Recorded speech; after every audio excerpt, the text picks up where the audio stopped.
ప్రార్థన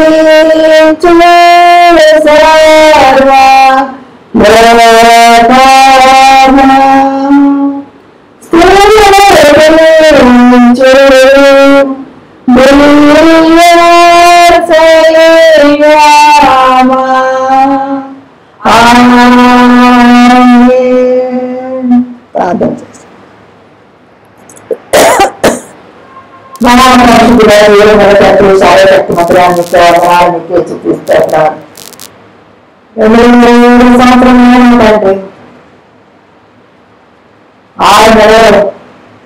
మాకు ఇచ్చారు ప్రభావం మీకు వందనాలు. ఆహారం తండ్రించినట్టుగా ఇంచుగా మనం జరుగుతుందిగా ఆనందించిందిగా తండ్రి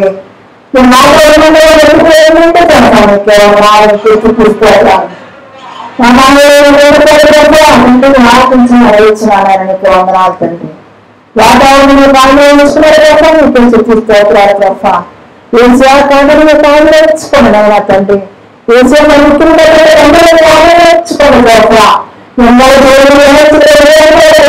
తప్ప తెలుసుకుంటున్నారు తప్ప ఇంకా సకాలంలో వాటిని కొరకతండి ఆతిథ్యంలో వాడే సహాయం నడిపించినారా వేసే కార్యక్రమం అంతా ఆయన నడిపించినట్టండి ఆత్మ శక్తితో ఇంటికి సహాయం ఇచ్చినారు తప్ప వేసే కార్యక్రమం అంతా గమనించలేనాయా ఈ ప్రార్థన వేసే పేరు వేడుకుంటున్నాం తండ్రి. అదే కూర్చున్నారండి.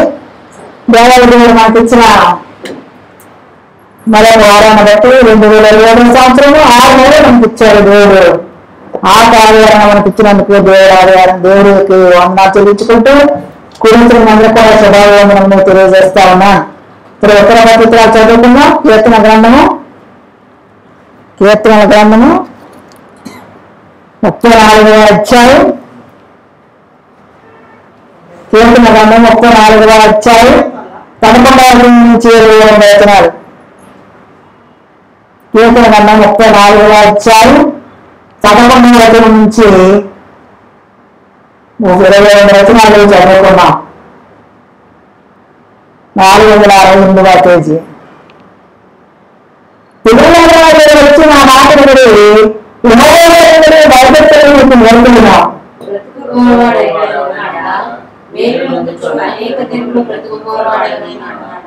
చెప్పే మాట పలుకోవడానికి నాడుకున్నాము. కపటమైన మాటలు పట్టుకొని బదులను కానుకున్నాం.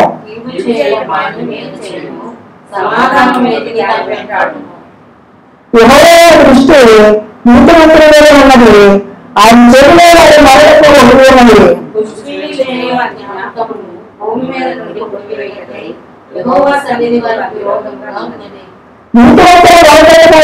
ఆలోచించున్నాం. వారి అన్నిటిలో వినిపించున్నాం.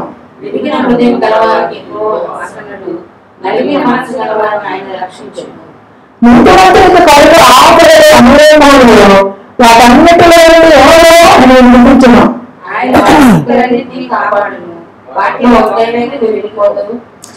చెడుతనంలో భక్తులను సంహరించున్నాం.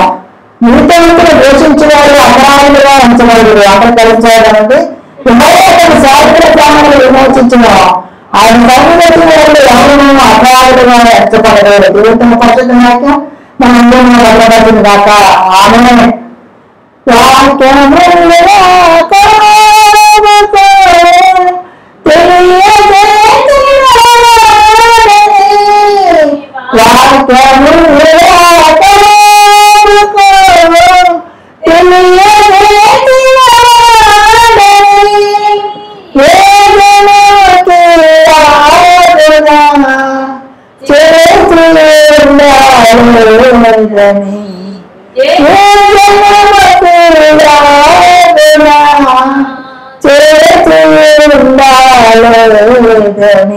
దేవునికి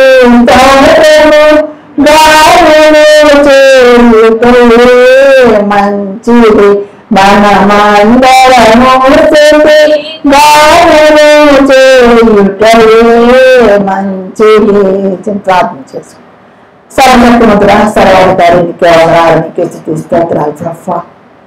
వాళ్ళు నాయన అయ్యా ప్రభువా, జ్ఞానము తెలియలేని దాన్ని ప్రభువా ఈ స్థలంలో ప్రభుత్వ తండ్రి ఏసియా నీ వాటిని చెప్పడానికి తండ్రి నేను ఉపయోగించుకుని విధానం బట్టి ప్రభువా నీకు వందనాలు చెల్లించుకుంటున్నా తండ్రి. నాతో ఉన్నారు ప్రభువా, నాలో ఉన్నారు ప్రభువా. నా నాలుగుని కాల్చండి ప్రభువా తండ్రి. నా నోటిని మీరే వాడుకోండి తండ్రి. నాకు నా దగ్గర కూర్చున్న వారికి ప్రభువా పిలిచిన ప్రతి ఒక్కరికి మీ జీవన వాళ్ళు అందించి నడిపించమని మీరే సమర్థంగా ప్రార్థన అడిగి వేడుకొచ్చున్నాను తండ్రి. అదే దేవాదేవుని కూర్చున్న వారాన్ని బట్టి దేవాదేవుని వందనాలు చెల్లించుకుంటున్నాను. అలాగే కూడా శుభాభివందనలు మరొకసారి తెలియజేస్తా ఉన్నా. కొన్ని నిమిషాలు మనము 34వ అధ్యాయంలో 11వ నుంచి కొన్ని మాటలు మనము ధ్యానించుకుందాం. పిల్లవారు మీరు వచ్చి నా మాటలు భయపెట్టుకుని బ్రతకంలో వాడు ఎవరైనా ఉన్నాడా? మీరు నుంచి అనేక బ్రతుకుకోవడం వాడు ఏమన్నా ఉన్నాడా? చెడ్డ మాటలు పలుకకుండా నీ నాలుగులను కపటమైన మాటలు పలుకుకొని నీ గర్వము కాచుకము. కీడు చేయట రాని నేను చేయము, సమాధానంలోకి దాన్ని వెంటాను. ఇక్కడ అంటాడు అలా పిల్లలారా అంటాడు. మన అందరినీ కూడా ఆయన ఏమంటాడు, పిల్లలారా మీరు వచ్చి నా మాట వినుడి, వినోదలు భయభక్తులు మీకు నేర్పుడు. ఎలాగ దేవునిలో ఉండాలి, ఎలాగ దేవునిలో భయంతో ఉండాలి, ఎలాగ దేవునిలో భక్తితో ఉండాలి, అవన్నీ కూడా నేను మీకు నేర్పిస్తాను. పిల్లలు నా ఎద్దకు వచ్చి నా మాట నేను వింది అంటున్నాడు. బ్రతుకు ఎవరైనా ఉన్నాడా? నేను నుంచి అనేక బ్రతుకోవాడు ఎవరైనా ఉన్నాడు? ఎవరో కూడా లేరు. నేను నుంచి అనేక దేవుడు బ్రతికిన వారు ఎవరు లేనట్టుగా ఇక్కడ మనకు చెప్తా ఉన్నాడు. చెడ్డ మాటలు కలపకుండా నీ నాలుకను కపటమైన మాటలు కలుపుకొని పదవేమో కాచుకొను. చెడ్డ మాటలు కలపకుండా మన నోరు మరి మా నోరెత్తితే మనకు చెడ్డ మాటలు వస్తాయి కాబట్టి అతిరేకులు కలపకుండా మన యొక్క నాలుకను అతిరేక మాటలు మాట్లాడకుండా మన యొక్క నాలుకను మనము కాపాడుకోవాలట. కపటమైన మాటలు కలపకుండా మన పదవులను కాచుకోవాలి. మనము మన నోటిలో మాట్లాడే ప్రతి మాట కూడా దేవునికి ఇష్టమైన రీతిలో దేవునికి ఇష్టమైన స్థితిలో మనం ఉన్నట్టే మనం మాట్లాడాలి. కానీ దేవునికి ఇష్టమైన మాటలు మనము మాట్లాడడానికి వీలు లేదు అంటున్నాడు. కీడు చేయటం కానీ వీలు చేయము, సమాధానం ఎవరికి దాన్ని వెంటాను అంటున్నాడు. కీడు చేయటం మేలు చేయము, మనకు మేలు చేయకుండా పర్లేదు కానీ కీడు మట్టుకు చేయకూడదు అని అంటున్నాడు. ఇక్కడ సమాధానం ఎవరికి దాన్ని వెంటాడు. ఎప్పుడు కూడా మనము శాంతి సమాధానము సంతోషము దాని మీద ఉండాలి. కానీ మనం నేర్పు ఎటువంటి కీడు చేయము కానీ మన అపకారం చేయము కానీ మనం చేయడానికి వీలు లేదు అని అంటున్నాడు. ఇక్కడ చూడండి యాకోబు రాసిన పత్రిక 1వ అధ్యాయం, యాకోబు రాసిన పత్రిక 1వ అధ్యాయం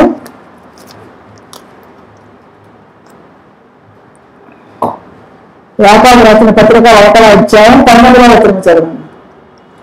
నా ప్రియ సహోదరులారా, వీరి సంగతి ఎరుగుదరు కనుక ప్రతి మనుషులు వినుటకు వేగులు పడవాడును, మాట్లాడుటకు నిదానించేవాడును, కోపించుటకు నిదానించేవాడునే ఉండవలెను.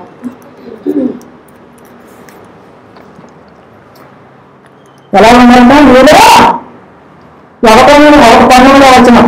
నా ప్రియ సహోదరులారా, సంగతి ఎరుగుదరు కనుక ప్రతి మనుషుడు వేగులు పడవాడు, ఆకృత కలిగిన వాళ్ళ మాట్లాడుటకు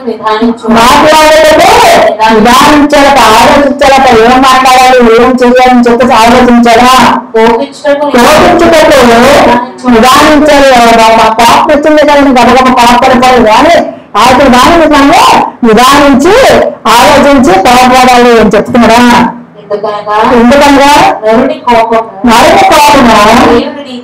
దేవుని నీతిని నెరవేర్చు. అందుచేత సమస్త కల్మషములో లోపల నాటబడి ఆత్మను రక్షించుకోవడం శక్తిగల వాక్యమును అంగీకరించడు. అది మీరు అంటే ఏమంటారు, సమస్త కల్మషములు మనలో ఉన్న ఆ కల్మషాన్ని తీసివేసి చాలా మందికి గౌరవం ఉంటుంది, ఆశీర్వేద ఉంటుంది, ఉద్యోగాల బట్టి గర్వం ఉంటుంది, చదువుల బట్టి గర్వం ఉంటుంది, అందాల బట్టి గర్వం ఉంటుంది, వాళ్ళకు ఉన్న స్థితిని బట్టి గర్వం ఉంటుంది. కానీ అటువంటి వాటి అన్నిటినీ కూడా మానేసేసట లోపల నాటుకుని మీ ఆత్మను రక్షించటకు శక్తిగల వాక్యాన్ని మనము సాత్వికతతో అంగీకరించాలి. అటువంటి వాక్యాన్ని మనం పెట్టుకున్నప్పుడు అలాగే దేవుల్లో ఉండేటప్పుడు అవన్నీ మానేసినప్పుడు మనం ఎలా ఉండాలంటే ఇక్కడ ఏమంటారేమో మనం కీడు చేసుకోవడాన్ని మేలు చేయము, సమాధానం చేసుకోవడాన్ని వెంటాడడానికి వీలుగా మనకి దేవుడు దారి నమ్మకాన్ని మనకి కనిపెడతా ఉంటాడు. ఆయన దృష్టి అటువంటి వారి మీదే ఉన్న నీతి మంత్రుల మీద ఉంది. ఆయన చేతులు వారు మనలో నీతి మంత్రులు రాత్రిమంతులు వరపట్టగా ఆయన ఆలోచించే దేవుడు అని అంటున్నాడు.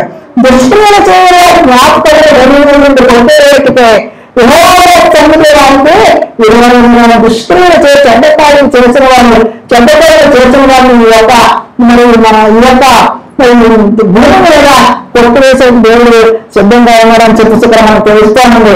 నీతి మంత్రులు వరకట్టే యెహోవా ఆలోచించును, వారి శ్రమలు అన్నిటిలో ఉండే వారిని విడిపించును. విడిగిన యెహోవా ఆచరణలు నలుగురు మనస్సు గల వారికి ఆయన ఎరుగు నలుగురు హృదయాన్ని దేవుడికి ఇష్టమైన బరువు అని చెప్తున్నాడు. కాబట్టి శ్రమలన్నిటిలో కూడా వారిని విడిపిస్తాడు. కాబట్టి తగిన సమయం ఉంది, ఏ టైంలో వారిని విడిపించాలో, ఏ టైంలో వారికి రక్షించాలో, ఏ టైంలో శాంతి సమాధానాలు దయచేయాలో ఆ టైంలో అయినా చేస్తాడు. నీతి మంత్రులకు కలుగు ఆటలు అనేకములు, వాటన్నిటి నుంచి వారిని తగిన సమయం నుండే విడిపిస్తాడు. నీతి మంత్రికి అనేకమైన ఆపదలు వస్తాయి, యథార్థవంతుడికి అనేకమైన ఆపదలు వస్తాయి. కాబట్టి వాటన్నిటిలో నుంచి కూడా విడిపించగల సమర్థుడు ఎవరంటే దాదాపు దేవుడు సర్వశక్తివంతుడైన యేసు అక్కడే అని చెప్పేసి ఇక్కడ చెప్తూ ఉన్నాడు. ఆయన వారి వెనుకలు అన్నిటినీ కాపాడును, వాటిలో ఒక్కటేమో వెలిగిపోదు. చిరుతను భక్తిహీనులు సంహరించును, నీతిమంతుని ద్వేషించేవారు అపరాధులుగా పెంచబడుదురు. యెహోవా తన సేవకుల ప్రాణమును విమోచించును, ఆయన శరణు వచ్చిన వారిలో ఎవ్వరూ అపరాధులుగా పెంచబడిన ఆయన యొక్క సన్నిధిలో ఆయనను ఎన్నుకున్న వారు, ఆయనతో అనుసంధానం చేయని వారు, వారితో అంటగట్టబడిన వారు, దేవునితో కలిసి ఉన్నవారట ఎప్పుడు కూడా అపరాధులుగా ఎంచబడరు. దేవుని యొక్క సన్నిధి మనకు తోడుగా ఉండాలంటే ఇవన్నీ కూడా మనము దేవుని యొక్క ఇష్ట ప్రకారము, దేవుని యొక్క చిత్త ప్రకారము చేసినప్పుడు తప్పనిసరిగా మనకి అన్ని ఆపదలు వచ్చినప్పుడు కూడా ఆ ఆపదలన్నిటిలో నుంచి కూడా యెహోవాని విడిపించే సమర్థులు. కాబట్టి మనము మన యొక్క నోటిని, మన యొక్క పదవులను, మన యొక్క మాటలను కంట్రోల్ చేసుకుని దేవునికి ఇష్టమైన రీతిలో చెడుతనాన్ని విడిచిపెట్టి మనం నివసించినప్పుడు తప్పనిసరిగా మనకి సహాయం చేసే దేవుడు. ఎందుకంటే యథార్థ వ్యక్తులు అంటే ఆయనకి చాలా ఇష్టం అండి, చాలా ఇష్టం ఆయనకి. ఎందుకంటే మీరు పూర్ణ అరుగుతో, మీ పూర్ణ ఆత్మతో, మీ పూర్ణ శక్తితో మీరు ఇస్తున్నామంటే నువ్వు యథార్థంగా లేకపోతే నువ్వు చేయలేవు. నీ నోరు మాటలే కానీ హృదయం నుంచి ఆ జ్ఞానము హృదయం నుంచి రాదు, హృదయంలో నుంచి నువ్వు పలకలేవు. కాబట్టి దేవుడికి అనేకమైన స్థితులుగా ఆయన మనల్ని గమనిస్తా ఉన్నాడు. ఆయన కందృష్టి ఎప్పుడో కనపడి ఉన్నదని చెప్పేసి మనం గమనించాలి. ఆయన చెవులు ఎప్పుడో మనలో ఉన్నాయని చెప్పి మనం గమనించి మనం యథార్థం మాట్లాడుతున్నాం, యథార్థంగా ఉన్నామా లేదా, దేవుని దృష్టిలో మనం ఎటువంటి ఉన్నాం. ఒకసారి లేచి నిలబడి దేవుని ఆరాధిద్దాం. ఒకవేళ ఎటువంటి స్థితిలో కూడా మనం ఉంటే, ఈ లోకంలో యథార్థత లేకుండా ఉంటే, దేవునికి ఇష్టమైన వారిగా కాకుండా దేవునికి ఇష్టమైన పనులు చేస్తానంటే దేవుని మనం క్షమించలాగిన, ఆయన ఎవరి రక్తంలో పడగలాగిన, ఆయన శిలువ రక్తంలో మనైతే నల్ల సమస్తమైన దుష్టులు ఎన్నో కూడా తీసివేయలాగిన మన ప్రార్థన చేద్దాం. 10 నిమిషాలు ఆయన చూపిద్దాం.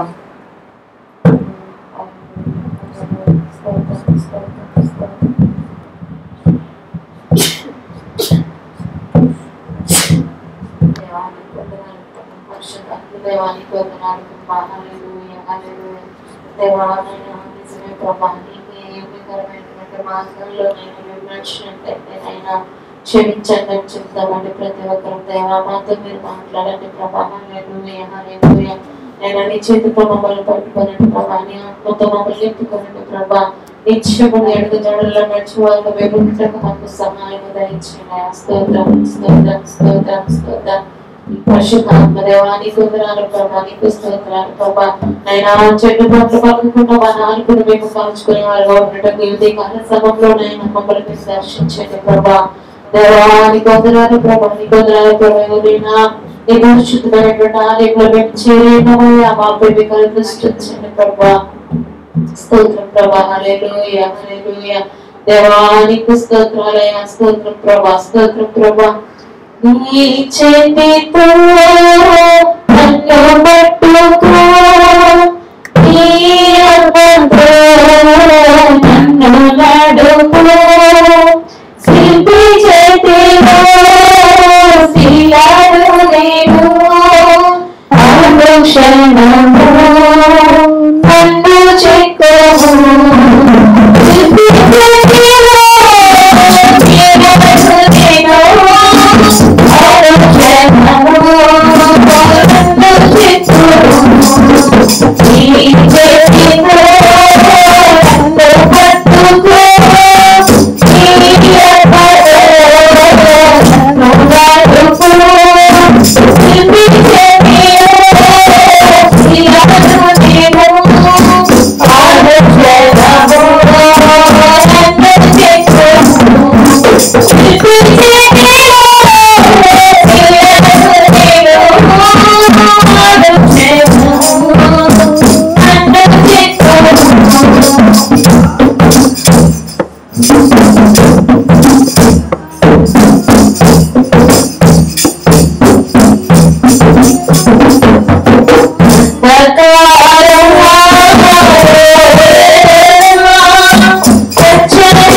చేతిలో మేము ఉన్నాము ప్రభా. నేను నీకు ఇష్టమైనటువంటి రీతిలో మమ్మల్ని మీరు చెక్కండి ప్రభా. నేను చెక్కేటప్పుడు నేను మేము కూడా నేను తండ్రి ప్రభా నీ వైపు తిరుగుచు నైనా నీవు ఎటువంటి రీతిగా మార్చడానికి నైనా మమ్మల్ని సిద్ధపరుచుకుంటున్నావు నాయన. నీకు తగినటువంటి పాత్రలుగా నైనా మేము జీవించడానికి సహాయం ధరించేది ప్రభా. దేవానికి వందనాలు ప్రభా. ఈ గౌరవమైనటువంటి దుష్టత్వం నుంచి మమ్మల్ని మీరు చెక్కండి ప్రభా. ఈ పాపమైన లోకం నుంచి నైనా మమ్మల్ని మీరు లేవనెత్తండి ప్రభా. నైనా అనుక్షణము నైనా ప్రతి క్షణము ఈ చేతుల్లో నైనా మమ్మల్ని మీరు చెప్పుకుంటున్న బాధలు స్తోత్రాలు ప్రభా. స్తోత్రాలు ప్రభా. నీకు ఇష్టమైనటువంటి మాటలైనా అధికార సమయంలోనైనా మేము ఉండటకు నైనా మీ వైపు మేము చూచేవాళ్ళు ఉండటకు మాకు సహాయం ధరించండి ప్రభా. హల్లెలూయా హల్లెలూయా హల్లెలూయా. స్తోత్రం స్తోత్రం స్తోత్రం దేవానికి వందనాలు ప్రభా. దేవానికి వందనాలు ప్రభా. నీకు వందనాలు ప్రభా. దేవా నిత్యము నైనా నైనా నైనా మమ్మల్ని దర్శిస్తున్నాం ప్రభా. నైనా నేను మా పాపముల చేత మా శాపముల చేత నైనా వెనుదిరుగుచు నైనా ఈ లోకంలో జీవిస్తున్నాము. క్షమించండి ప్రభా. క్షమించండి ప్రభా. అయినా నీకు ఇష్టమైనటువంటి రీతిలో మేము ఉండటకు సహాయం దయచేయండి ప్రభా. అయినా కుమ్మరి ఏ విధముగా నైనా కొండను చెప్పుచుంటాడో నైనా అట్రీతిగా నైనా తండ్రి ప్రభా ఆ మనలో ఏ విధముగా కుమ్మరికి లోబడి నైనా కుమ్మరి చేతిలో ఉంటుంది అట్రీతిగా నైనా మా హృదయాలలో ప్రతి పాపము విడిచిపెట్టి నైనా నీ చేతిలోకి రావడానికి సహాయం దయచేయండి చెప్తామండి ప్రతి ఒక్కరు. దేవాలైనా నీకు ఇష్టమైనటువంటి రీతిలో మేము ఉండటకు సహాయం చేయవా ప్రభా. అయినా నీ ఆత్మతో మమ్మల్ని తాకవా ప్రభా. అయినా ఒక్కసారి నైనా మమ్మల్ని మీరు తాకండి ప్రభా. హల్లెలూయా హల్లెలూయా.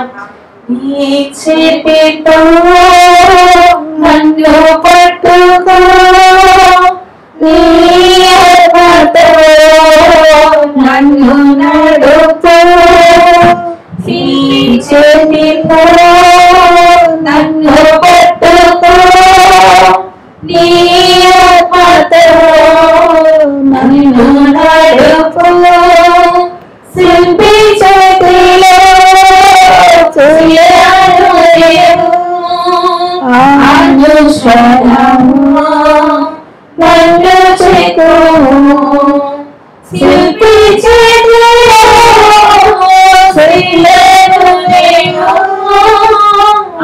అనుక్షణము నన్ను చెక్కు, అనుక్షణము నన్ను చెక్కు. మహాపరిశుద్ధుడా జీవంగల తండ్రి సర్వశక్తిమంతుడా నీకే వందనాలు, నీకే స్తుతి స్తోత్రాలు. యేసయ్య మాతో ఉన్నందుకు నీకే వందనాలు చెల్లించుకుంటున్నాను తండ్రి. మా మధ్య మీరు ఉన్నందుకు నీకే వందనాలు చెల్లించుకుంటున్నాను ప్రభా. మమ్మల్ని చూస్తున్నందుకు నీకే వందనాలు చెల్లించుకుంటున్నాను ప్రభా. యేసయ్య మా యొక్క జ్ఞానం ప్రభా, మా యొక్క తండ్రి మా ఆత్మలో ఉన్న తన భార్యను తండ్రి మీరు చూస్తున్నారు ప్రభా. నీకే స్తుతి స్తోత్రాలు ప్రభా. నీకే వందనాలు తండ్రి. యేసయ్య బట్టి నీకు వందనాలు చెల్లించుకుంటున్నాను ప్రభా. యేసయ్య తండ్రి ఆశంతో వచ్చారు, ఆలోచనతో వచ్చారు, తలంతో వచ్చారు ప్రభా. మీరు సహాయం చేసి నడిపించున్నాను ప్రభా. నీకు వందనాలు, నీకు స్తోత్రాలు. నీ వాటిని చెప్తున్న మీ దేవుని ఆలోచన కూడా ప్రభావం చాటం బలపరచుకోండి. మా కొరకు తండ్రి ఏ ఎత్తులకు దాచించారో ప్రభావ, ఏ వాగ్దానం దాచించారో ప్రభా తండ్రి.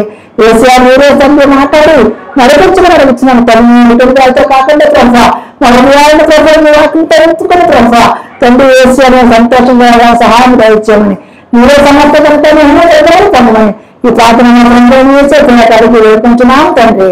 ఆమేన్. కూర్చున్నామండి.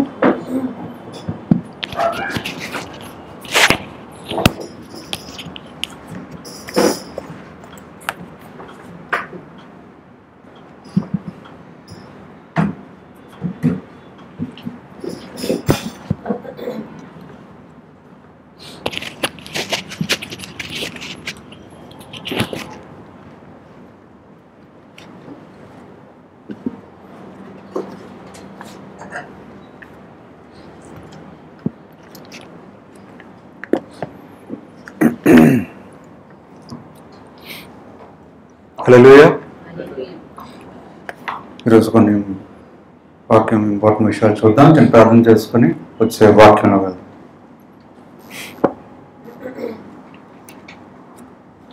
స్తోత్రం దేవ, స్తోత్రం దేవ, స్తోత్రం దేవ, స్తోత్రం దేవ, స్తోత్రం దేవ, స్తోత్రం దేవ, స్తోత్రం చెల్లించుకుంటున్నా తండ్రి. ఈ ఆదివారం ఉదయకాల సమయంలో మయంపరచటకు, గణపరచటకు, మిమ్మల్ని ఆరాధించటకు తండ్రి మాకు ఇచ్చిన సమయాన్ని బట్టి దేవా మీకు వందనాలు చెల్లించుకుంటున్నాను. సమయంలో తండ్రి మీరే వాక్యం ద్వారా నాతో మేము అందరితో మాట్లాడి మాకు కావాల్సిన జీవాహారం మాకు దయచేయండి. వాక్యాన్ని బట్టి మమ్మల్ని పరీక్షించుకుని తండ్రి మీ చిత్రం ప్రకారం, మీ ఇష్ట ప్రకారం మేము జీవించడానికి మీ కృపను చూపించమని అడుగుతున్నాం తండ్రి. కరెంట్ వాతావరణం ఆధీనంలో ఉంచుకోండి. సమస్తం సంతోషం సమాధానంతో తిరిగి ఇంటికి వెళ్ళడానికి మీ కృపను చూపించమని యేసుక్రీస్తు పరిశుద్ధ నామంలో ప్రార్థన వేడుకుంటున్నాం తండ్రి. ఆమేన్.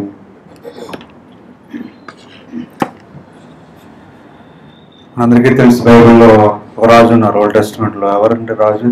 దావీదు ముందు వచ్చిన రాజు సౌలు. సౌలు దేవుడు రాజుగా ఎంచుకున్నారు.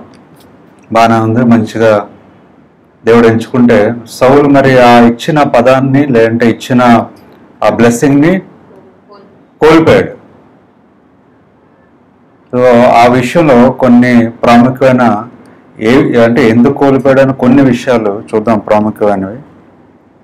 మనం బైబిల్ తీసినట్లయితే 1వ సమూయేలు రాసిన గ్రంథము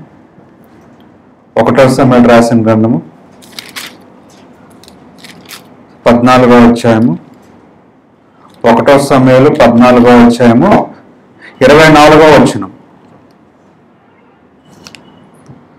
నేను నా శత్రువుల మీద పగ తీర్చుకొనక మునుపు, సాయంత్రం కాక మునుపు భోజనం చేయవాడు శపింపబడునని సౌలు జనుల చేత ప్రమాణము చేయించెను. చాలు.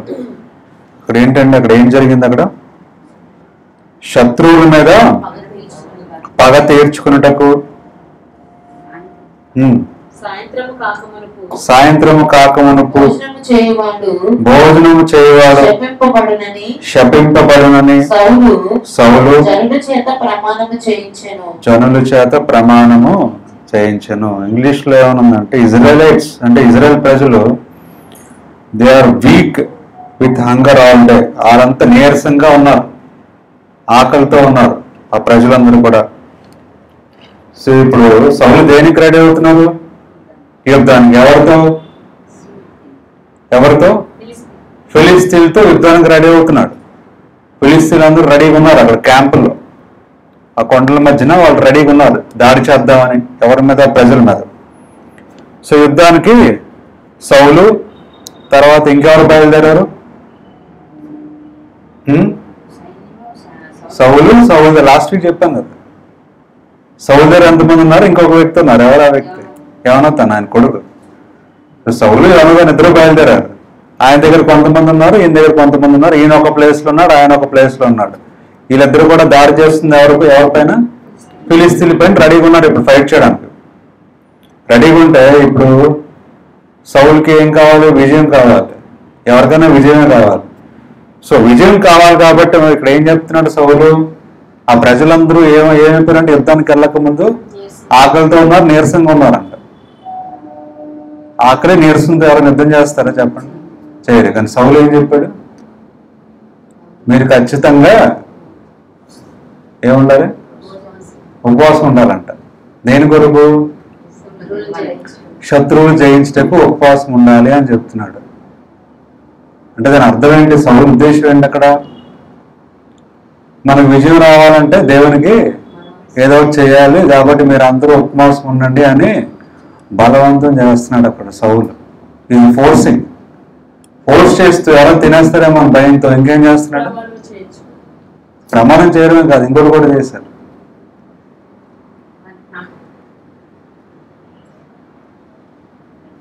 ఏమని ప్రమాణం చేసి చదవండి, దాంట్లోనే ఉంటుంది.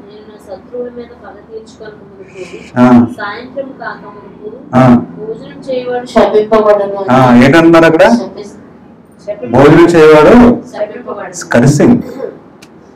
ఫోర్స్ చేయడం ఒకటే కాదు, దాంతో పాటు ఒక లింక్ ఉంది. ఏంటది? శపిష్టపడతారు మీరు అని. అంటే బలవంతంగా ఏం చేస్తున్నాడు? ఆకలిలో ఉండేలా చేస్తున్నాడు. అంటే మామూలు యుద్ధంకి వెళ్ళే ముందు రాజు మామూలుగా ఏం చేస్తారు? బాగా తిని బాగా బలంగా ఉండంటే ఫైట్ చేయాలని చెప్తారు. ఇక్కడేమో మీరు తినద్దని చెప్తున్నాడు. బాగానే ఉంది. అది కాకుండా తింటే మీరు శపించబడతారు అంటే కర్స్ చేస్తున్నాడు. అంటే వర్డ్స్ మాట్లాడి, ఇందాక మన వాక్యం కూడా చెప్పారు, మాట్లాడే విధానం. ఇక్కడ యుద్ధం గెలవాలంటే నువ్వు ఫాస్టింగ్ ఉండాలి అని బలవంతం చేస్తూ మనం శపిస్తున్నాడు సౌలు. మరి దేవుడు నచ్చుతుంది అది? బలవంతం చేసి నువ్వు ఇలా చేయి, బలవంతం ఫాస్టింగ్ ఉండు అంటారు చాలా మంది మనలో కూడా. నువ్వు ఎలాగైనా ఫాస్టింగ్ ఉండాలి, బలవంతంగా మనమే ఉంటాం. అంటే ఫాస్టింగ్ ఉన్న వాళ్ళే బలవంతంగా ఉంటున్నారు. ఇంకోటి చెప్పడం పక్కన పెట్టండి, ఎప్పుడు టైం అవుద్దా, ఎప్పుడు తినేద్దాం, బలవంతం అన్నమాట. అంటే తప్పదు, ఇంకా చేయాలి. ఇక్కడ అలా కాదు, వాళ్ళకి ఇష్టం లేకపోయినా బలవంతం చేస్తున్నాడు సౌలు, ఫోర్స్ చేస్తున్నాడు. అదే కాకుండా శపిస్తున్నాడు. అంటే మాటలో దేవుని పరంగా విశ్వాసం ఉన్నట్టు అక్కడ కనిపించట్లేదు. ఎందుకు అలా చేపిస్తున్నాడు ఫాస్టింగ్? ఎందుకు ఫాస్టింగ్ చేపిస్తున్నాడు సౌలు? ఫాస్టింగ్ చేస్తే జనాలు ఫాస్టింగ్ లో ఉంటే దేవునికి నచ్చుతుంది, దేవునేమో ఆ ఫాస్టింగ్ బట్టి దేవుని కనికరించి విజయాన్ని ఇస్తారేమో అని. సో యుద్ధానికి వెళ్ళక ముందు ఫాస్టింగ్ చేయించేలాగా బలవంతం చేస్తున్నాడు. కారణం, ఫాస్టింగ్ చేస్తే దేవుడికి ఇష్టం కాబట్టి దేవుడు విజయాన్ని ఇస్తారు, విక్టరీ ఇస్తారు, ఫిలిస్తీన్లతో గెలవడానికి అవకాశం కలుగుతుంది, మీరందరూ ఫాస్టింగ్ ఉండండి అని బలవంతంగా కరిచేస్తున్నాడు. ఓకే, బాగానే ఉంది. సో యుద్ధానికి ఎవరెవరు వెళ్ళారు? యోనాతాను, సౌలు. సౌలు దగ్గర ఎంతమంది ఉన్నారు? లాస్ట్ వీక్ చెప్పాను, 600 మంది ఉన్నారు సౌలు దగ్గర. 600 మంది మిగిలారు. మిగతా మంది అలా వెళ్ళిపోయారు, 600 మంది మిగిలారు. సో యుద్ధానికి 14th చాప్టర్ అలా ఫస్ట్కి వస్తే అక్కడ ఏం జరుగుతుందో చూద్దాం. సో యోనాతాను, సౌలు యుద్ధానికి వేరే వేరే ప్లేస్ ఉన్నారు, ఫైట్ చేయడానికి వెళ్తున్నారు. 14:1 చదవండి. ఆ దినము సౌలు కుమారుడైన యోనాతాను తన తండ్రితో ఏమీ చెప్పక తన ఆయుధములను పోయి పరశురాముని పిలిచి అవతలనున్న ఫిలిస్తీయుల గడ్డ కావలి వారిని హతము చేయకపోదుము రమ్మనెను. సో ఏం చేస్తున్నాడు జోనతన్? అక్కడ ఫిలిస్తీన్లు యుద్ధంకి వెళ్ళాలి. వాళ్ళ నాన్నగారు అక్కడ వేరే ప్లేస్ ఉన్నాడు. జోనతన్ దగ్గర ఎవరున్నారు? ఇన్స్ట్రుమెంట్స్ లేంటే వెపన్స్, గన్లు మోసే ఒకడు ఉన్నాడు. వాళ్ళతో కలిసి వెళ్దాము అని ఉన్నాడు జోనతన్. అంటే ఎంతమంది ఉన్నారు సైన్యం అక్కడ యోనాతాను దగ్గర? ఇప్పుడు ఒక్కడే ఉన్నాడు. యోనాతాను దగ్గర ఉండేది ఎవరు? ఒక్కడే సైన్యము. అక్కడ సౌలు దగ్గర ఉండేది 600 మంది ఉన్నారు. యోనాతాను దగ్గర ఒకడే ఉన్నాడు. ఒకరితోనే యుద్ధంకి వెళ్దాం పదా అని ఆలోచించాడు యోనాతాను. ఫిలిస్తీన్ల మీద దాడి. వాళ్ళ నాన్నకి చెప్పకుండా, సౌలు చెప్పకుండా, ఎవరు చెప్పకుండా పద బయలుదేరుదామని చెప్పాడు. తర్వాత సౌలు దానిమ్మ చెట్టు కింద దిగి ఉండెను.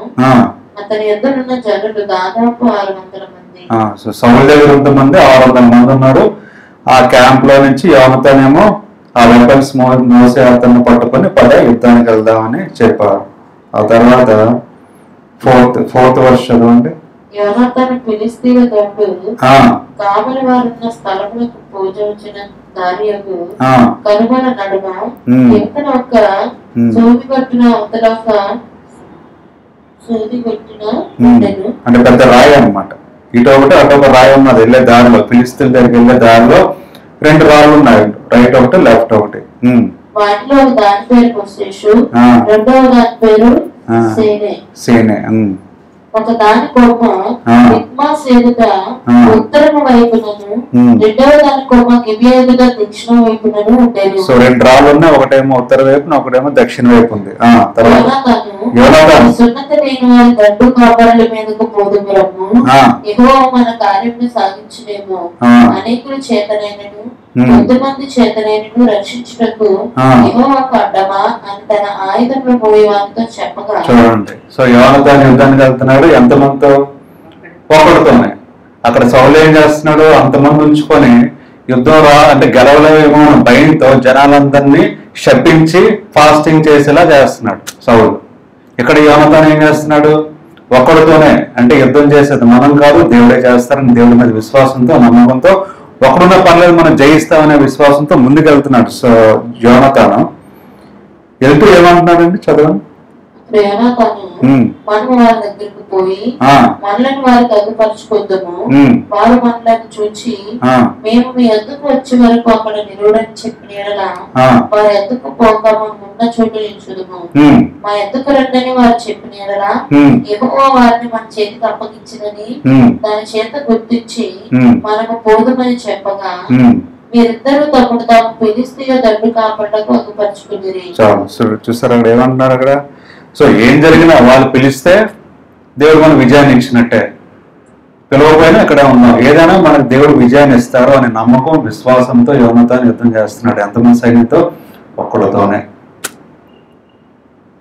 ఒక్కరితో అంతమంది ఫిలిస్తీన్లను యుద్ధం చేయడం సాధ్యమా?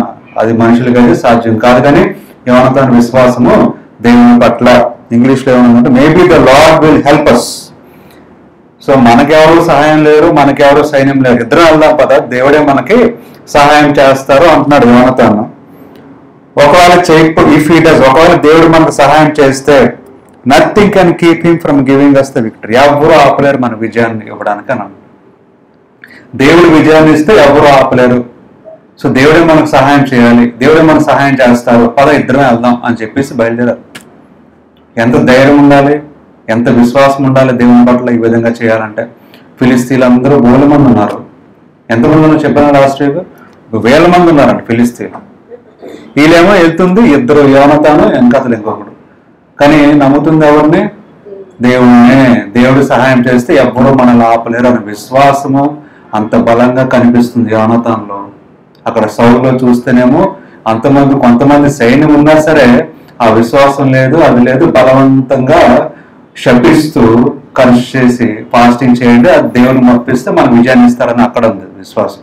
సో ఇద్దరు డిఫరెంట్ పర్సన్స్ మనకు కనిపిస్తున్నారు. సో యోనాతాను అదే విశ్వాసంతో, అదే నమ్మకంతో, అదే ఈ దేవుని మీద విశ్వాసంతో విజయం ఇస్తారని, no matter how few of us, ఒక్కరున్నా చాలు దేవుడు తలుచుకుంటూ విజయం ఇస్తారని నమ్మకంతో యోనాతాను ముందుకెళ్లారు. వెళ్ళిన తర్వాత యుద్ధం చేయడానికి అనుకున్నారు. ఒకవేళ ఇక్కడ నించుందాం, రమ్మంటే వెళ్తాం, లేదంటే నించుందాం, ఏదైనా దేవుడు మన విక్టరీ ఇస్తారు అని నమ్ముదాం అని అనుకున్నారు, వెళ్ళారు. ఆ విధంగా జరిగినప్పుడు 12th verse చదవండి. అతను ఆయుధములను మోయవారిని పిలిచి మేము మీకు ఒకటి చూపించమని చెప్పినప్పుడు యోనాతాను నా వెనుక రమ్ము, ఎగువ ఇశ్రాయేలు చేతికి వారిని అప్పగించినని తన ఆయుధములను మోయవారితో చెప్పి అతను అతని వెనుక అతని ఆయుధంలో మోయవాళ్ళను తమ చేతులతోని కాళ్ళతోని ప్రాంగీంచింది. సో ప్రతి స్టెప్ లో, ప్రతి ఒక్క మూవ్ లో ఒకటే నమ్ముతున్నాడు, దేవుడు మనకు సహాయం చేస్తారు, రండి వెళ్దాం, పద ఇద్దరం ఉన్నాం, పద వెళ్దామని ప్రతి స్టెప్ లో, ప్రతి మూవ్ లో దేవుడిని ముందు పెట్టుకొని వెళ్తున్నాడు యోనాతాను. అలా వెళ్తున్న క్రమంలో 14th verse చదవండి, ఏం జరిగింది చూద్దాం. ఆయుధంలో పోయేవాళ్ళు చేసిన ఆ మొదటి వదయంతో దాదాపుగా 20 మంది పడిరి. దాదాపుగా 20 మందిని వాళ్ళు చంపేశారు.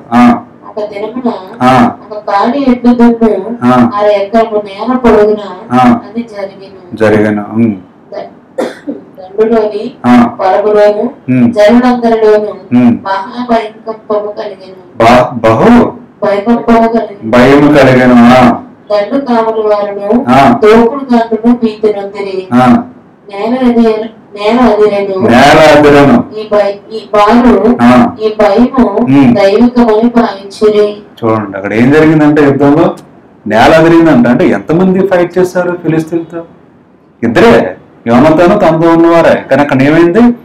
నేల అదిరినంతగా అక్కడ జరిగింది. ఆల్ ద ఫిలిస్తీన్స్ టెరిఫైడ్, అందరూ భయపడిపోయారంట. ఏంటి ఇలా చంపేస్తున్నారు ఇద్దరు వచ్చి అని. Soldiers in the camp tremble with fear, అందరూ భయంతో వణుకుపోయారంట. షుక్, నేల అదిరిందంట. గ్రేట్ పానిక్, అంటే అక్కడ చాలా కన్ఫ్యూజన్ ఉందంట. అక్కడ ఏం జరుగుతుంది, ఎవరు వచ్చారు సైన్యం, అసలు ఇద్దరితో ఏంటి, ఎంతమందిని చంపిస్తారు అని. సో ఎంత జరిగింది? యోనాతాను కేవలం విశ్వాసంతోనే. అక్కడ గొలియాతుని ఎవరేం చేయలేకపోయారు, కేవలం దావీదు చిన్న కుమారుడే చేశాడు. దాని కారణం ఒకటే నమ్మాడు, ఏంటి? దేవుడే నాకు విజయాన్ని ఇస్తారు, దేవుడే ఫైట్ చేస్తారు, నేను కాదు ఫైట్ చేస్తాను. సో ఒక చిన్న బాలుడు ఒక ఎవరు చంపలేని గొలియాతుని చంపాడు. ఇక్కడ కూడా అదే కనిపిస్తుంది మనకి. యోనాతాను సింపుల్ గా ఒక వ్యక్తిని పట్టుకొని ఫిలిస్తీన్లందరినీ భయపెట్టాడు, అందరినీ చంపేసి చాలా మందిని చంపాడు. అక్కడ భూమి అక్కడ కదిలేంతగా అక్కడ చేసి విజయాన్ని సాధించాడు, అక్కడ గెలిచినట్టు మనకు తెలుస్తుంది. సో ఇదిలా ఒకటి ఉంటే పక్కన ఇంకోటి జరుగుతుంది సౌలు దగ్గర. సౌలు తెలుసుకున్నాడు ఈ విషయాన్ని. తెలుసుకొని ఏం చేశాడు చూడండి. 16th verse చదవండి. దండువారు చెదిరిపోయి కొద్దిగా ఓడిపోవుట బెన్యామీనీయుల గిబియాలో ఉన్న సౌలు యొక్క వేగుల వారికి కనబడగా. సో సౌలు మనుషులు కొంతమంది చూసారు ఈ విషయాన్ని. సౌలు వెంటనే చెప్పారు, అక్కడ ఫిలిస్తీన్లు పరిగెడుతున్నారు, భయంతో పరిగెడుతున్నారు అని చెప్పగా సౌలు మీరు లెక్క పెట్టి మన యొద్ద లేని వారు ఎవరో చూడండి. సో ఎవరు వెళ్ళారో ఎవరు ఏం చేస్తున్నారో తెలియక సౌలు ఒకసారి లెక్క పట్టండి, ఎవరు వెళ్ళారో చూడమని అంటున్నాడు సౌలు. యుద్ధంలో జనులకు చెప్పాను, వారి లెక్క చూసి యోనాతాను అతని ఆయుధములు మోయవాడు లేరని తెలుసుకోండి. ఓకే, తెలుసుకున్న తర్వాత దేవుని మందసము అప్పుడు ఇశ్రాయేలీయులతో ఉండగా దేవుని మందసమును ఇక్కడికి తీసుకుని రమ్మని సౌలు అహియాకు సెలవిచ్చాను. సో బాగానే ఉంది, ఎవరు వెళ్ళారు యుద్ధానికి అని తెలుసుకున్నాడు. ఇద్దరు లేరు, ఒకరేమో తన జోనతాన్, ఇంకొక వ్యక్తి లేడో తెలుసుకున్నాడు. తెలుసుకున్న తర్వాత ఆ మనుషులందరూ ఫిలిస్తీన్లు పరిగెడుతున్నారు. జోనతాన్ చేసిన పనికి ఆ చంపిన విధానికి అందరూ భయపడి పరిగెడుతుంటే సౌలు చెప్తున్న మాట చూడండి, 19th వర్స్ ఏమంటున్నాడు చూడండి. సౌలు యాజకులతో మాట్లాడుతుండగా కన్ఫ్యూజన్ మరీ ఎక్కువగా కనబడను. కాబట్టి సౌలు యాజకులతో చెయ్యి వెనుకకు తీయమని చెప్పి తాను తన యుద్ధంలో జనులందరినీ కూడుకొని యుద్ధంలోకి చూడబట్టి వారు రాగా ఫిలిస్తీయులు కలవరపడి ఒకరినొకరు హతం చేసుకుని చుండ్రి. ఇక్కడ ఇంగ్లీష్ లో ఏమన్నా తెలుసా, as Saul was speaking to the priest, ఆ ఫిలిస్తీయులందరూ కన్ఫ్యూజన్ ఉన్నారు. there is no time to consult the Lord. 19th verse లో సౌలుకి దేవుడిని అడగడానికి టైం లేదంట. అక్కడ ఉందా తెలుగులో లేదు, ఇంగ్లీష్ లో చదువుతున్నాం క్లియర్ గా. ఇక్కడ ఏముంది, as Saul was speaking to the priest, the confusion in the Philistine camp got worse and worse. So Saul said to him, చెప్పాడు సౌలు వారికి, ఆ క్యాంప్ లో ఉన్న వాళ్ళందరికీ, there is no time to consult the Lord. దేవుణ్ణి నేను అడగడానికి, దేవుణ్ణి ఏం చేయాలో అడిగి చేయడానికి నా దగ్గర టైము లేదు. ఎందుకంటే అందరూ పరిగెడుతున్నారు, యుద్ధానికి వచ్చేస్తున్నారు, ఏం జరుగుతుందో కూడా తెలియదు. దేవుని దగ్గర అడగడానికి టైం లేదు కాబట్టి తాను then he and his men marched into battle. ఇంక టైం లేదు కాబట్టి మేమందరం కలిసి మేము యుద్ధానికి మేము బయలుదేరాము అని అక్కడ ఇంగ్లీష్ లో క్లియర్ గా ఉంది. ఒకసారి 19 చదవండి. సౌలు యాజకులతో మాట్లాడుచుండగా ఫిలిస్తీయుల దండులో ధ్వని మరి ఎక్కువగా వినబడెను. కాబట్టి సౌలు యాజకులతో నీ చెయ్యి వెనుకకు తీయమని చెప్పి తాను తన యుద్ధమును జనులందరినీ కూడుకొని యుద్ధములకు చొరబడేది. సో యుద్ధముకు బయలుదేరిపోయారు సౌలు, కానీ అక్కడ ఇంగ్లీష్ లో దేవుని అడగడానికి టైం లేదంట. వారు రాగా సో ఫైట్ జరుగుతుంది. ఫైట్ జరగకముందే సౌలు ఏం చెప్పాడు ప్రజలకి? ఈ ఫైట్ స్టార్ట్ చేయకముందే సౌలు ఏం చెప్పాడు? మనకు విజయం రావాలంటే మీరేం తినకూడదు అని బలవంతం చేసి అక్కడ కర్సింగ్ చేశాడు, శపించాడు. దేనికి? ఫైట్ చేయకముందే. కానీ ఇక్కడ ఏం చేస్తున్నాడు? దేవుని అడగడానికి టైం లేదంట. సో దేవుని అడగడానికి టైం లేదు, కానీ ఈ ఫాస్టింగ్ ఉండడానికి మాత్రం, శపించడానికి, బలవంతం చేయడానికి మాత్రం తనకి ఉంది. సో అక్కడ ఏం కనిపిస్తుంది? అక్కడ విశ్వాసం ఇక్కడ కనిపించట్లేదు. అంటే దేవుని అడగడానికి టైం లేదు, కానీ ఫాస్టింగ్ చేసేస్తున్నాడు, చేసేమని చెప్తున్నాడు.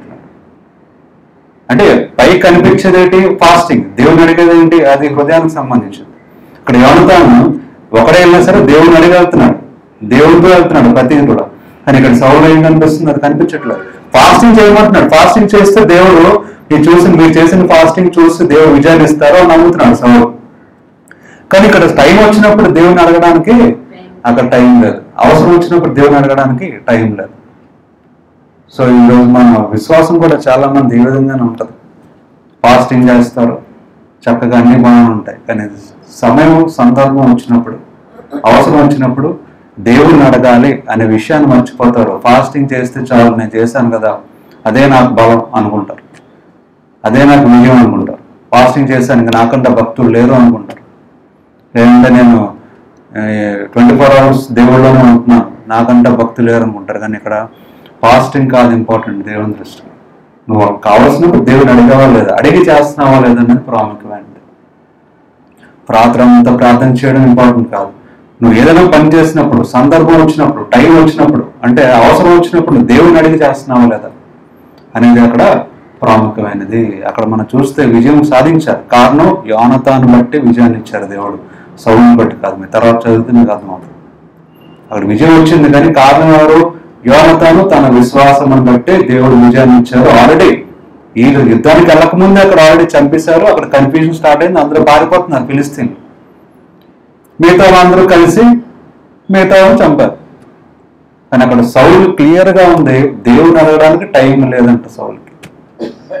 అన్నిటికీ టైం ఉంటుంది మనకి, దేవుని అడగడానికి మాత్రం మనకు టైం ఉంటుంది. అన్నిటికీ టైం ఉంటుంది, ప్రార్థనకు టైం ఉంటుంది, అన్నిటికీ టైం ఉంటుంది. కానీ కొంతసేపు దేవునితో మనస్ఫూర్తిగా మాట్లాడదాం అన్నదానికి మాత్రం టైం సరిపోదు. నిద్రకి టైం ఉంటుంది, అన్నిటికీ తిరగడానికి టైం ఉంటుంది, ఫోన్ మాట్లాడడానికి టైం ఉంటుంది, ఫ్రెండ్స్ బయటకు వెళ్ళడానికి టైం ఉంటుంది. అన్నిటికీ టైం మనం కరెక్ట్గా కేటాయిస్తాం. కానీ దేవునితో కొద్దిసేపు సమయం మనస్ఫూర్తిగా కావడానికి మాత్రం టైం ఉంటుంది. మళ్ళీ చర్చికి వస్తాం, ఫాస్టింగ్ చేస్తారు, ప్రార్థన చేస్తారు, ఓవర్ నైట్ ప్రేయర్స్ ఉంటాయి, ఫుల్ డే ప్రేయర్స్ ఉంటాయి, అన్నీ ఉంటాయి. అది చేస్తే సరిపోదు దేవునికి. ఇక్కడ అదే స్పష్టంగా మనకు కనిపిస్తుంది. సౌలు చేసిన పని ఏంటి, వాళ్ళందరినీ ఫాస్టింగ్ ఉండండి, మీరు కడుపుతో ఖాళీగా ఉంటే దేవుడికి ఫాస్టింగ్ ఇష్టం కాబట్టి మీరు ఫాస్టింగ్ ఉన్నందుకు విజయం ఇస్తారు అనుకున్నాడు సౌలు. అక్కడ ఫైట్ చేసే టైం వచ్చినప్పుడు దేవుని అడగడానికి కూడా టైం లేదండి, దేవుడితో మాట్లాడడానికి టైం లేదండి, కన్సల్ట్ చేయడానికి టైం లేదండి. సో డిఫరెన్స్ అక్కడ కనిపిస్తుంది. సౌలు కుమారుడు యోనాతానేమో ఒక్కడే ఉన్నా సరే దేవుని అడిగే వెళ్ళాడు, దేవుని అడిగే ఫైట్ చేశాడు. సో సౌలు కింద పడిపోవడానికి, సౌలుకి ఇచ్చిన బ్లెస్సింగ్ ని ఆ రాజు ఒక స్థానం నుంచి కింద పడిపోవడానికి ప్రాముఖ్యమైన కారణం దేవునికి ఇంపార్టెన్స్ ఇవ్వకుండా, దేవుని అడగకుండా బలవంతం చేసి శపించి బలవంతంగా నువ్వు ఫాస్టింగ్ ఉండు అని చెప్పడం. సో ఆ విషయం యోనాతాను తెలుసుకున్నాడు. ఇదేంటి మీరేం తినలేదా, మీరు ఆకలితో ఉన్నారంటే ఆ ప్రజలు చూడండి ఎంత ఆతృతగా ఉన్నారు ఆకలితో. పాపం యుద్ధం చేసి తిండి లేక బాధపడుతూ ఉన్నప్పుడు 28 చదవండి, 28 వచ్చిన జనులలో ఒకడు నీ తండ్రి జనుల చేత ప్రమాణం చేయించి ఈ దినమున ఆహారం పుచ్చుకున్నవాడు శపింపబడినని ఖండితముగా ఆజ్ఞాపించి ఉన్నాడు, అందుచేతనే జనులు బహు బడలేనారని చెప్పాను. సో పాపం తినాలి, ఆకలితో ఉన్నారు, యుద్ధం చేశారు, అలసిపోయి ఉన్నారు, ఏం తినాలనిపిస్తారు, తినకుండా వీళ్ళు భయపడిపోతున్నారు. దేని కొరకు శపించాడు, మీ తండ్రి సౌలు శపించాడు, ఏం తింటాం. సో మాటల్లో దేవుడు కనిపించట్లేదు, అక్కడ ఫోర్స్ఫుల్ గా ఫాస్టింగ్ చేయొచ్చు కనిపిస్తుంది. అప్పుడు యోనాతాను ఏమంటాడు చూడండి 29. అందుచేత నా తండ్రి జనులను కష్టపెట్టిన వాడు ఆయన, నేను ఈ తేనె కొంచెం పుచ్చుకున్న మాత్రమున నా కన్నులు ఎంత ప్రకాశించుచున్నావో చూడు. జనులు తాము చిక్కించుకుని తమ శత్రువుల దోపుల వలన బాగుగా భోజనం చేసిన ఎట్లా వారు ఫిలిస్తీన్లను మరీ అధికంగా హతము చేసి ఉందరు. నేను అన్నాడు యోనాతాను, మీరు కొంచెం భోజనం పెట్టుంటే ఇంకా ఎక్కువ మంది చంపేవాడు అని యోనాతాను చాలా బాధపడుతూ నా తండ్రిలో చేశాడని బాధపడుతూ అక్కడ యోనాతాను మాట్లాడుతున్నట్టు కనిపిస్తుంది. సో ఆ విధంగా వాళ్ళు తిండి లేకుండా ఉన్నారు, యుద్ధం చేశారు. అది సౌలు చేసిన పని యోనాతాను నచ్చలేదు, దేవునికి నచ్చలేదు. కానీ విజయాన్ని దేవుని ఇచ్చాడు, కారణము యోనాతాను మాత్రమే. యోనాతాను కొన్ని విశ్వాసం బట్టి విజయాన్ని ఇచ్చాడు, కానీ సౌలు చేసిన పని అక్కడ నచ్చలేదు, మంచి పని కాదు. మాటలతో ఆ ప్రజలను భయపెట్టేసి నువ్వు శపించబడతావు నువ్వు తింటే అని చెప్పి బలవంతంగా భయపెట్టేశాడు. అయినా సరే దేవుడు విజయాన్ని ఇచ్చారు. యోనాతాను ఇంకా తినుంటే బాగుంది, ఇంకా బలం వచ్చును, ఇంకా ఎంతమంది చంపను అని చెప్పేసి అక్కడ చెప్పడం మనం చూస్తున్నాం. సో అదొక రీజన్, సౌలు కింద పడిపోవడానికి కారణం అదొకటి. మాట్లాడే మాటల్లో శపించడం, బలవంతంగా వాళ్ళని యుద్ధం గెలవడానికి వాళ్ళని కష్టపెట్టడం చేసిన పని. సెకండ్ థింగ్ మనకు తెలిసింది, ఎప్పుడు మాట్లాడతాను 1 Samuel 15 నెక్స్ట్ చాప్టర్లో అక్కడ సౌలు ఒక మాట అంటాడు. అక్కడ అమాలేకులు చంపమని దేవుడు చెప్తే గుర్తుంది కదా, చాలాసార్లు చెప్పాను. దేవుడేమో అమాలేకులందరినీ హతం చేయమంటే సౌలు ఏం చేస్తాడు, కొంతమందిని చంపి మంచి ఉంచుతాడు చంపకుండా, దేవుని మాటకు లోపడ్డు. తర్వాత సమయంలో వచ్చి అడిగితే ఏమంటాడు, నేను ఉంచింది దేవుని కొరకే కదా అంటాడు. దేవుడు చెప్పింది ఇంపార్టెంట్, దేవుని కొరకు నువ్వేం చేస్తున్నావు, ఆ దేవుడు ఏం చెప్పాడో అది చేయడం ఇంపార్టెంట్. First priority. మనం ఏం చేస్తున్నాం దేవుని కాకుండా ఆయన చెప్పింది చేయడం అనేది ఫస్ట్ ప్రయారిటీ దేవుని దృష్టిలో. సో ఇప్పుడు ఏమంటున్నాడు 20th verse 15-20. అందుకు సౌలు ఆ మాట అనవద్దు, నేను యెహోవా మాట విని యెహోవా నన్ను పంపిన మార్గమున పోయి అమాలేకీయుల రాజైన అగగును తీసుకుని వచ్చింది, కానీ అమాలేకీయులను నిర్మూలన చేసింది. అయితే గిల్గాలులో నీ దేవుడని యెహోవాకు బలి అర్పించుటకై జనులు శమితంలోకి గొర్రెల్లోను ఎడ్లలోను ముఖ్యమైన వాటిని తీసుకుని వచ్చి సమూయేలుతో చెప్పాను. సో అక్కడ అందరినీ చంపమని దేవుడు చెప్తే సౌలుకి కొన్ని ఉంచేసి ఏమంటున్నాడు, దేవుని బలి అర్పించడం కాదు ఉంచాను, నా కొరకు కాదు దేవుని కొరకే ఉంచాను అంటాడు. దేవుడేమో అంతా చంపేయమని చెప్పాడు. సో అక్కడ దేవుడి మాట లోబడినట్ట లేదా? లోబడలేదు. కానీ ఇక్కడ రీజన్ ఏం చెప్తున్నాడు, దేవుని కొరకే చేశాను కదా అంటున్నాడు. చేసే పనులు కరెక్ట్గా ఉండగానే మనం చెప్పే రీజన్ అంటే నేను నీ కొరకే చేశాను దేవా అంటాం. దేవునికి ఇవ్వాల్సిన దేవుని ఇవ్వకుండా నీ కొరకే చేస్తాను కదా దేవా అంటాం మళ్ళీ తిరిగి. అంటే సాకులు, దేవుడికి నచ్చదు. అది దేవుడు చెప్పింది పాటించాలి, అది దేవునికి కావాల్సింది. అందుకని అక్కడ సమయంలో ఏమంటారు చూడండి 22 verse. అందుకు సమూయేలు తాను సెలవిచ్చిన ఆజ్ఞను ఒకడు గైకొనుట వలన యెహోవా సంతోషించినట్లు ఒకడు దహన బలులను అర్పించడం వలన ఆయన సంతోషించిన ఆలోచించు. క్వశ్చన్ వస్తున్నాడు. ఏం క్వశ్చన్? దేవుడు నువ్వు ఇచ్చిన సాక్రిఫైసెస్, నువ్వు ఇచ్చిన ఆఫరింగ్స్, నువ్వు ఇచ్చిన దాన ధర్మాలు, నువ్వు ఇచ్చిన దాన్ని బట్టి దేవుడు సంతోషించడు. కానీ నువ్వు దేవుడు చెప్పిన మాట విన్నావా, ఒబీడియంట్ గా, దాన్ని బట్టి దేవుడు సంతోషిస్తారు అని అక్కడ సమయంలో చెప్పడం జరుగుతుంది. చెప్తూ బలులు అర్పించుట కంటే ఆజ్ఞను గైకొనుట అర్పించుట కంటే మాట వినుటయు శ్రేష్టము. దేవుని మాట వినుట శ్రేష్టము, దేవుని ఆజ్ఞలు గైకొనుట శ్రేష్టము.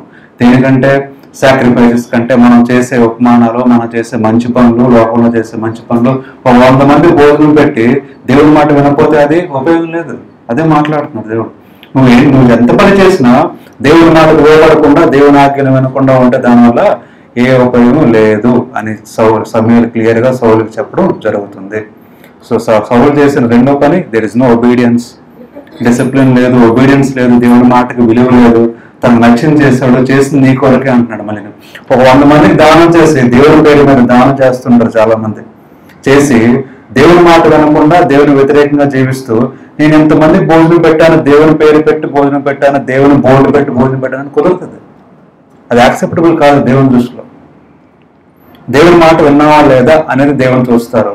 ఎంతమంది భోజనం పెట్టావా, ఎంతమందికి దాన ధర్మాలు చేస్తావా, సాక్రిఫైస్ చేస్తావా అనేది దేవునికి ప్రాముఖ్యం కాదు అని ఆలోచించు అని అక్కడ సమయంలో చెప్తూ, దేవునికి కావాల్సింది సాక్రిఫైసెస్ కాదు, దేవునికి కావాల్సింది ఒబీడియన్స్.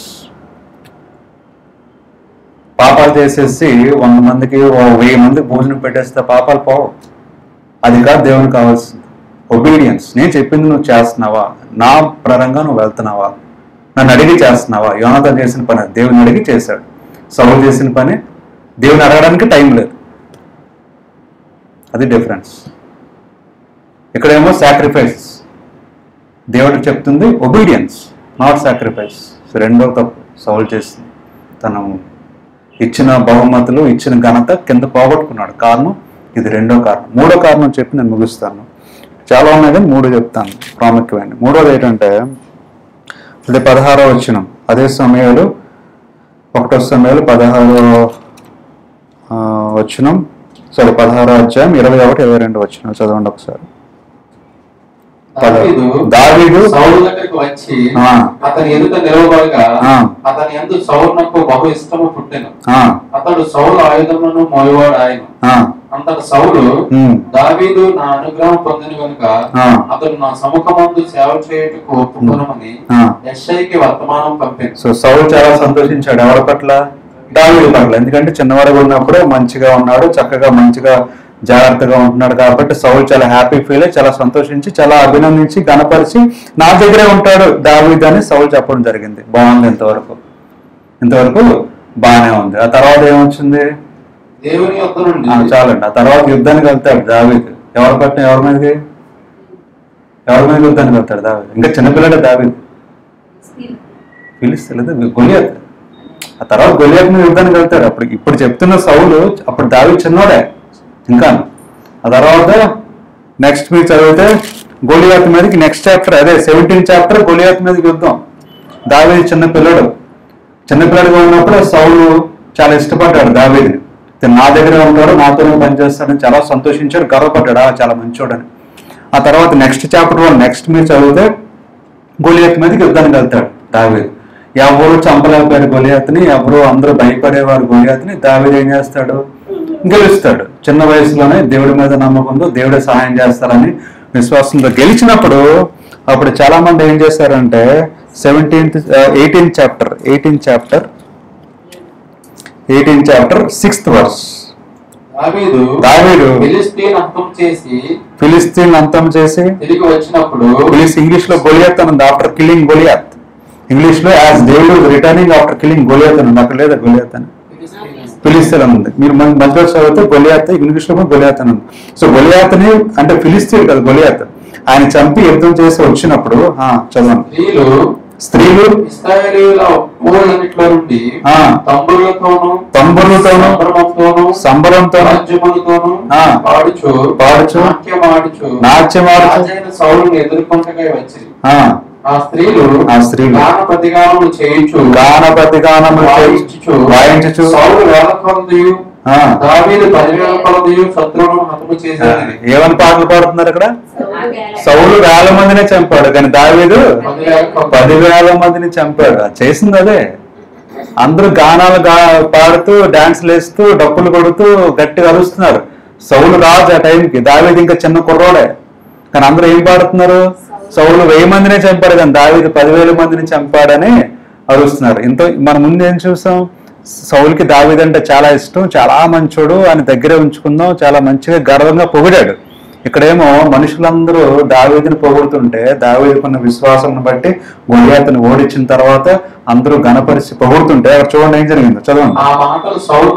ఆ మాటలు సౌలునకు అతడు బహు కోపము తెచ్చుకొని దావీదునకు 10,000 కొలదనియు నాకు 1,000 కొలదనియు స్తుతులు పాడితే రాజ్యము తప్ప మరి ఏమి అతడు తీసుకొనగలడు అనుకోని.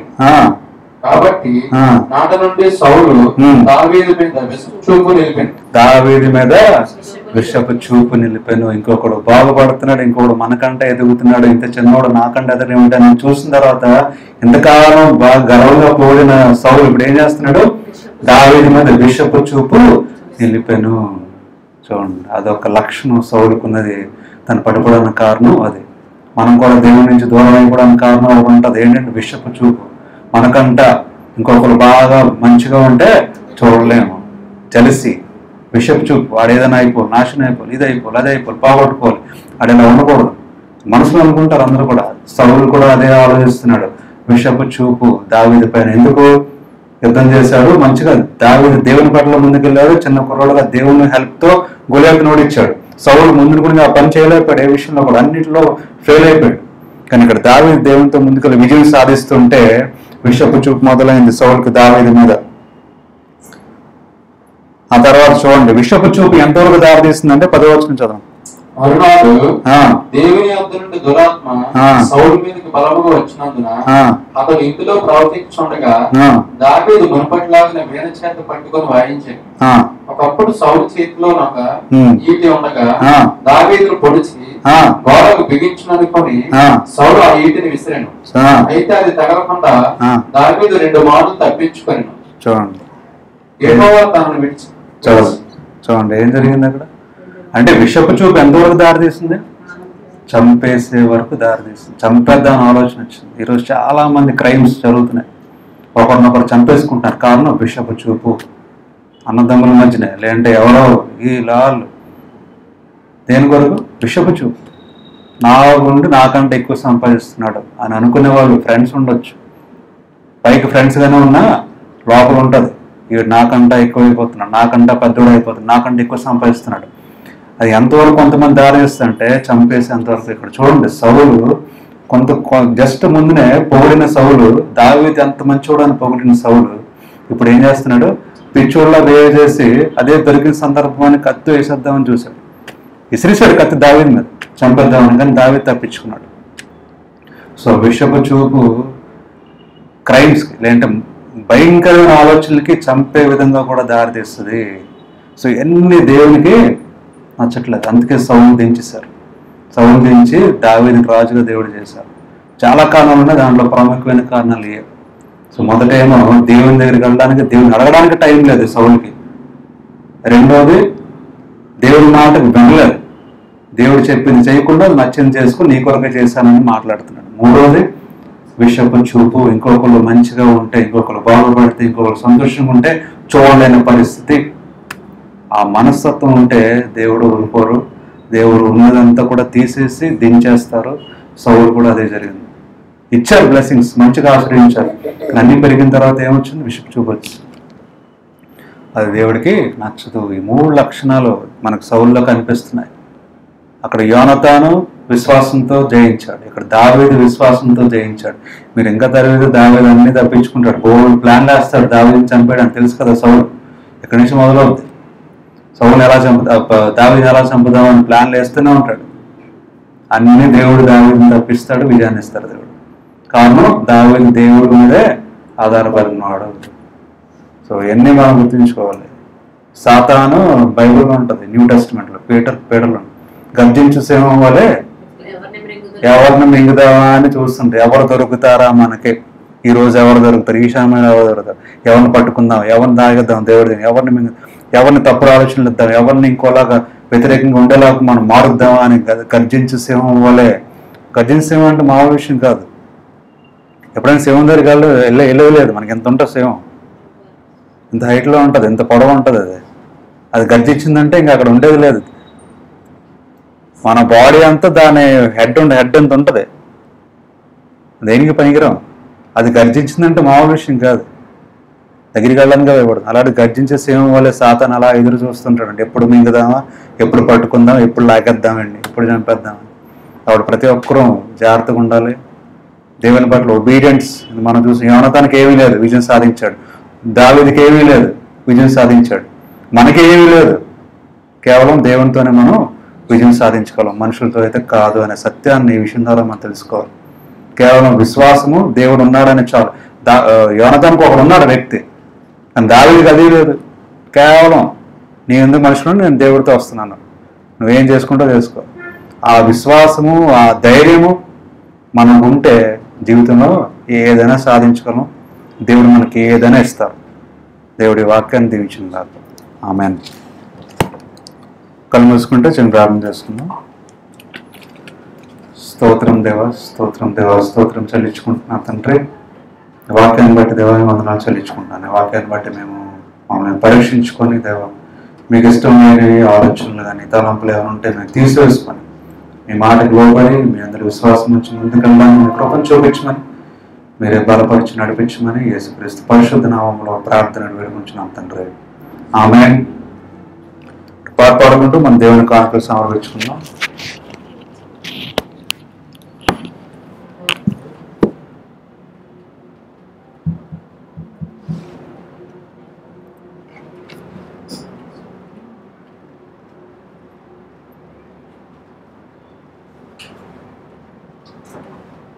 Thank you.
తలపెట్టుకుని ప్రార్థన చేసుకుందాం.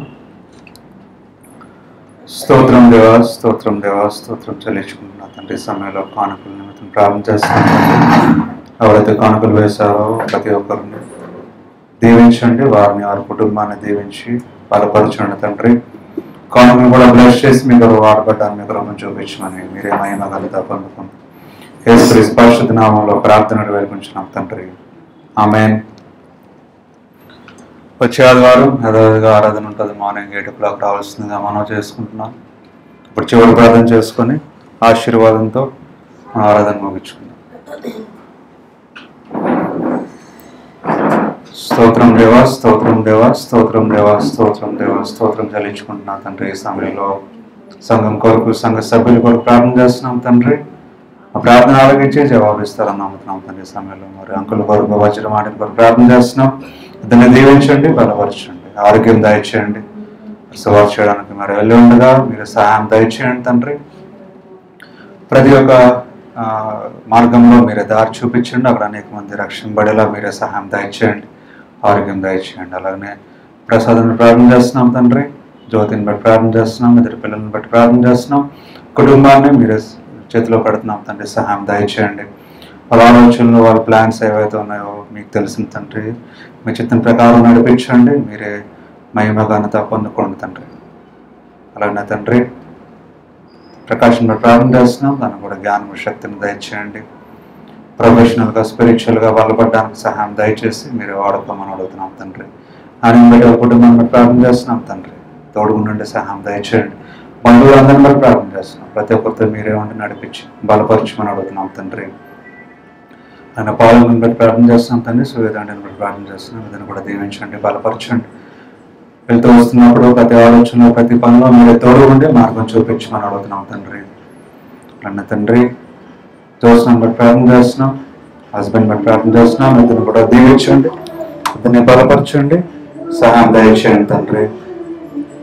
అలానే అమ్మమ్మ బట్టి ప్రార్థన చేస్తున్నాం. ఇతను కూడా వృద్ధావులుగా సహాయం దయచేయండి. ప్రతి విషయంలో, ప్రతి పనిలో మీరు తోడు ఉండండి, నడిపించండి, సహాయం దయచేయండి. అలానే వధువులందరినీ బట్టి ప్రార్థన చేస్తున్నాం తండ్రి. మీ చిత్త ప్రకారం నడిపించి మీరు నమ్మకంతా పొందుకోమని అడుగుతున్నాం తండ్రి. అతని కింద ఫ్యామిలీ ప్రార్థన చేస్తున్నాం. ప్రతి ఒక్కరితో మీరు నుండి సహాయం దయచేయండి. అలాగే మనీని బట్టి ప్రార్థన చేస్తున్నాం. మెడిషన్ బట్టి అభివృద్ధి ప్రార్థన చేస్తున్నాం. ఆ మొబైల్ తండ్రి మీకు తండ్రి ప్రతి విషయంలో, ప్రతి పనులు తోడుకునండి. వారు చేస్తున్న ప్రయత్నంలో, ఆలోచనలో తోడుకునండి. జాబ్లో సహాయం దయచేయండి. అవి చేతిని స్వస్థపరచండి. ఇద్దరు కూడా ఇంకా బలపడి విశ్వాసం ఎదిగి తండ్రి మీ బిడ్డలుగా, మీ సాక్షులు అందరూ జీవించడానికి ఇంకా బలపడ్డానికి కృపను చూపించమని అడుగుతున్నాం తండ్రి. ఏ రెస్పెక్ట్ ప్రార్థన చేస్తున్నాం. ప్రతి ఒక్కరితో మీరు నుండి సహాయం దయచేయండి. అది మిమ్మల్ని తెలుసుకొని మీ మార్గం నుంచి మీ సాక్షులుగా జీవించడానికి కృపను చూపించమని అడుగుతున్నాం తండ్రి. గుడి చుట్టూ లెక్క చోటు బలపరచండి, సమయాన్ని దీవించండి, బలపరచండి. సంపూర్ణ మీరే ఉండి మనం నడిపించి బలపరచమని అడుగుతున్నాం తండ్రి. అమ్మ ప్రార్థన చేస్తున్నాం. ఆరోగ్యం దయచేయండి, ఆ బలహీనతను తీసుకోండి. ప్రతి విషయంలో, ప్రతి పనిలో, ప్రతి చోట తోడు నడిపించి మీరే మహిమ ఘనత పొందుకోమని అడుగుతున్నాం తండ్రి. నా గురించి ప్రార్థన చేస్తున్నాం తండ్రి. ప్రతి విషయం, ప్రతి బంధం నుంచి విడిపించండి. ఇంకా జ్ఞానం, శక్తిని దయచేసి ఇంకా మహిమపరచడానికి, మేము ఇంకా వాడబడడానికి మీ కృపను చూపించమని అడుగుతున్నాం తండ్రి. తమ కొరకు ప్రార్థన చేస్తున్నాం. తమ కూడా జ్ఞానం, శక్తిని దయచేయండి తండ్రి. ప్రతి విషయంలో తండ్రి ప్రతి ఒక్క మార్గం చూపించి మీ చిత్తం ప్రకారం నడిపించమని అడుగుతున్నాం తండ్రి. ప్రతి సంఘంలో ప్రార్థన జరుగుతున్నా తండ్రి. ప్రతి సంఘం గురించి ప్రార్థన చేస్తున్నాం. సంఘ కాపుల గురించి ప్రార్థన చేస్తున్నాం. ప్రతి సంఘంలో మీరే ఉండండి, మీరు నడిపించండి. ప్రతి ఒక్కరితో మీరు మాట్లాడి బలపరచుమని అడుగుతున్నాం తండ్రి. ఎవరైతే ఆర్థిక సమస్యలు ఉన్నారో, అనారోగ్య సమస్యలు ఉన్నారో, హాస్పిటల్లో ఉన్నారు, ఇబ్బందులు పడుతున్నారు తండ్రి. తినలేని వారు, ఇల్లేని వారు, డిప్రెషన్ లో ఉన్నారు, ఒంటరిగా ఉన్నారు తండ్రి. లైఫ్ లో తండ్రి ఏమి సాధించలేకపోతే డిప్రెషన్ లో ఉండి లోన్గా జీవితాన్ని నాశనం చేసుకుంటున్నారు గురించి ప్రార్థన చేస్తున్నాం తండ్రి. మీరు మాట్లాడండి. నూతన జీవితం పొందుకొని, నూతన తండ్రి శక్తిని పొందుకొని, నూతన బలము బట్టి తండ్రి మీలో బలపడడానికి నడవడానికి కృపను చూపించమని అడుగుతున్నాం తండ్రి. హరికృష్ణ నుంచి ప్రార్థన చేస్తున్నాం. తన కూడా ఇంకా స్వస్థపరిచి, ఇంకా విశ్వాసం బలపరిచి ఒక బలమైన సాక్షిగా తనను నిలబెట్టుకుని వాడుకొని అడుగుతున్నాం తండ్రి.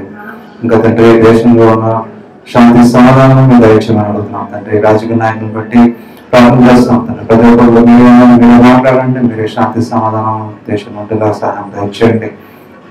ఇంకా తండ్రి ఎవరైతే ప్రార్థన ప్రతి ఒక్కరి గురించి ప్రార్థన చేస్తున్నాం. ప్రతి ఒక్కరితో మీరు ఎవరైనా మర్చిపోయింది, ప్రతి ఒక్కరితో మీరు బలపరిచి మీరే మహిమనంతా మా ద్వారా మీరే పొందుకోండి. యేసుక్రీస్తు పరిశుద్ధ నామములో ప్రార్థన వేడుకుంటున్నాం తండ్రి. ఆమేన్.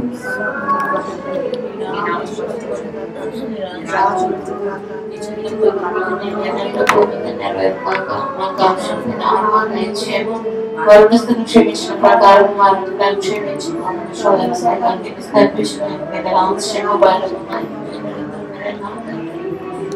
తండ్రి అయిన దేవుడు, కుమారుడైన యేసుక్రీస్తు, పరిశుద్ధాత్మ తండ్రి సహవాసము ఇప్పుడు ఎల్లప్పుడు మనందరికీ తోడైన నడిపించును గాక. ఆమేన్.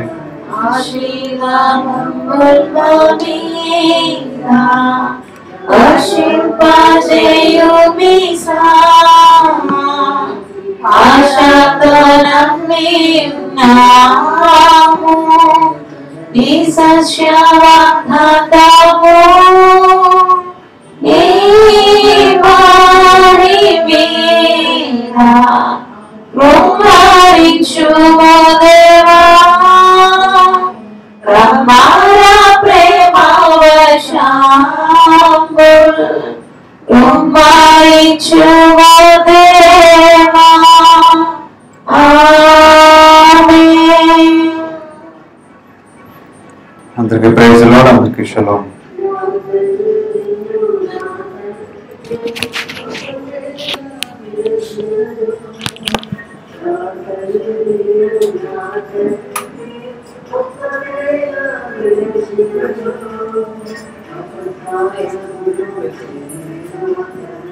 Mm-hmm.